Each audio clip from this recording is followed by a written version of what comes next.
from eVidyarthi in. Now we are starting with question number 4, exercise 14.2.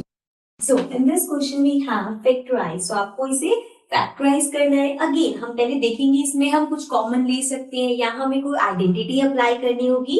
So the first part is a raised to the power 4 minus b raised to the power 4.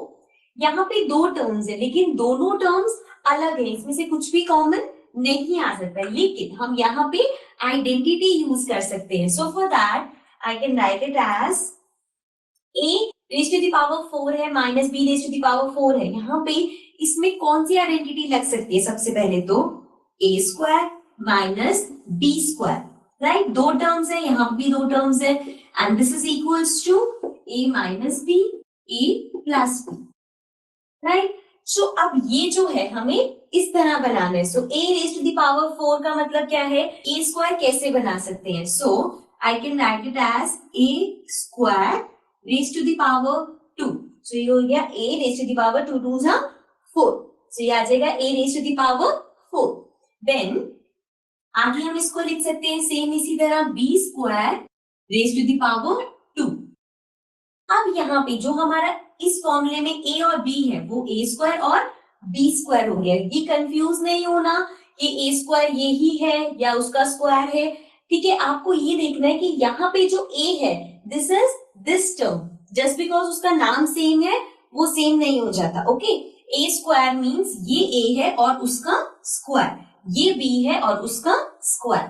So means a हमारा हो गया, let's write it here, a यहाँ पे है a square और b यहाँ पे है b स्क्वायर, राइट. सो अब फॉर्मूले की तरह अगर हम इसको लिखें तो a minus b that is a square minus b square, because ये a है ये b है, साथ में है a plus b. So a is a square plus b is b square.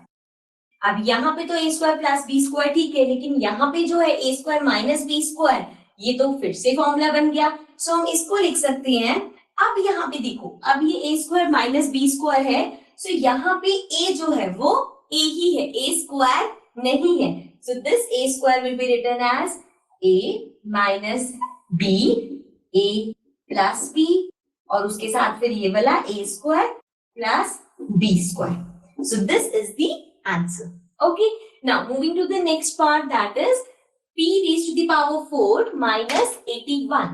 Again यहाँ पे दो टर्म्स है, सो हम यहाँ पे सेम फॉर्मूला यूज कर सकते हैं which is a square minus b square equals to a minus b a plus b, correct. So a square is p raised to the power 4, इसको a स्क्वायर बनाना है, सो p स्क्वायर का square, right. So ये हो गया a square minus b square. So 81 किसका square होता है?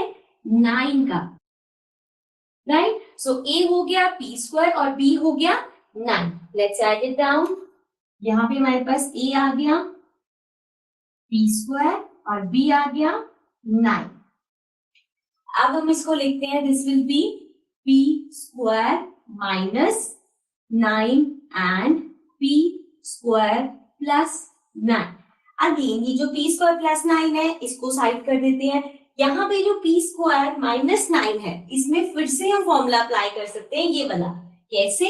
p स्क्वायर हो गया हमारा a स्क्वायर माइनस 9 को हम लिख सकते हैं 3 का स्क्वायर, राइट. सो ये फिर से बन गया a square minus b square. इसको हम एज इट इज लिख देंगे एंड नाउ इसको एक्सपैंड करेंगे. So p minus 3 that is a minus b a plus b और साथ में है p square plus 9.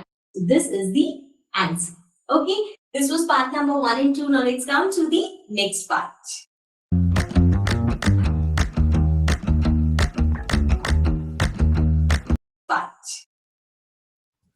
Now coming to the third part. Third part